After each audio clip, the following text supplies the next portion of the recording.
We learned today 200 members of the party in South Australia. This is just South Australia.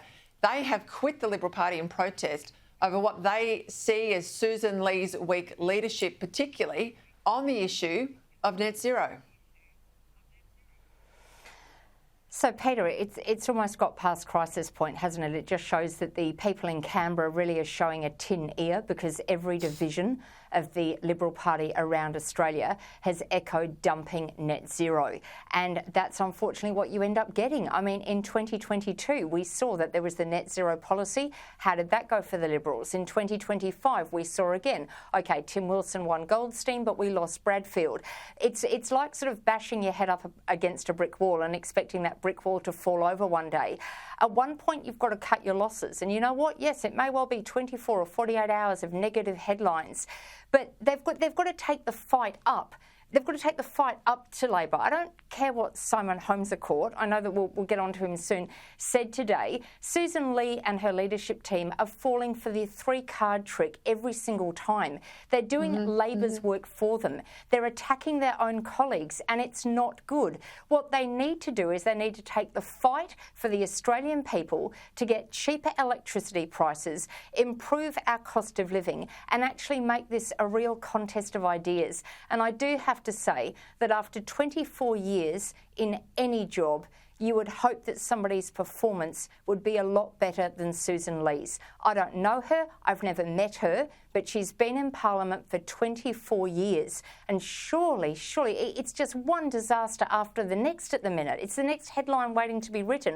And as you said, Dennis, Shanahan, after 40 years, it's got to a pretty serious stage.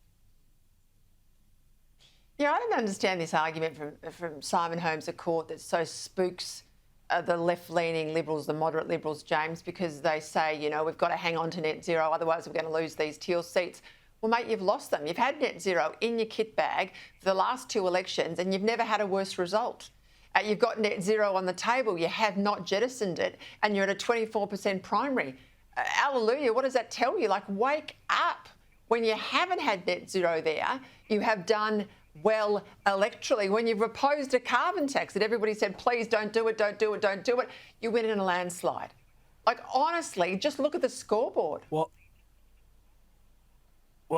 Peter, that's it. But also, I think where the Liberal Party sort of lets itself down, and I know that this has been a finding of previous reviews, is to say we cannot give up on any of the seats that we've lost to the Teals. Now, that is right, and they should be competing there, but they can't use those seats to determine their entire policy. And when you start to have industries fall over, when you start to have issues with Tomago, who are the biggest user of electricity in New South Wales, when the unions are saying energy prices are too high, you can focus on those Western suburb seats. You can win back the seats that Labor has at the moment, but instead, the moderates of the Liberal Party are convinced the only way to do this is to have a climate policy, an energy policy that is so far left that people say, well, you know what, climate change, these guys agree with it just as much. We're talking about the Matt Keans of the world, the Andrew Braggs of the world, people that I think, are liberal light, that I don't think are really what the party should be all about. And until they figure that out and actually offer that point of difference, which includes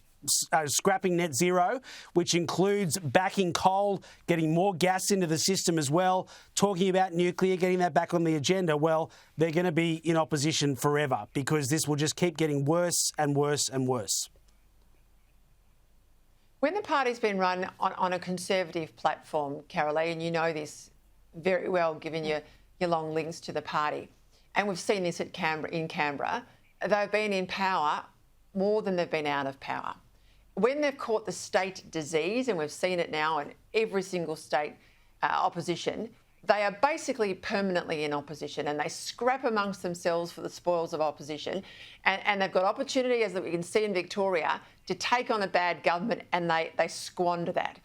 But that infection now at a state level in the Liberal Party appears to be in Canberra. It certainly does, and it's not right. As I said, Susan Lee attacking her own colleagues is not doing the Liberal Party any favours at being able to get out of opposition. It's jumping at shadows all the time. and it's just not good. For example, the Pria's law that came up that you've discussed extensively on this program. The bottom line is, short and sharp, there's a huge difference between stillbirth and late-term abortion. And if you don't know that, you need to go back to basic biology. And the colleagues that actually raised concerns have every right to raise those concerns. And even Priya's dad has said that as well. But instead, Susan Lee's fallen for the three-card trick, as I said before, with Labor, and it's turned into what people think they want to hear, not what it actually is. All those points are valid. And of course, they've attacked Hastie because he's a man and all the insensitivity as well. You know, there is an issue with this, and you outlined it perfectly on this. And as you say, yes, it's more like, you know, the opposition, do they want to win government or not? Get back to basics. As you said, I still remember the three things: stop the boats, repeal the carbon tax, repeal the mining tax, off the top of my... Keep it very basic. The Australian public are wanting leaders that they can see that will actually hold on to those liberal values, because they're just going in droves. And it's shocking, even, you know, state-wise here in Victoria. People that you speak to normally cannot believe the state of affairs here. Well said. I'll leave it there. Thank you both.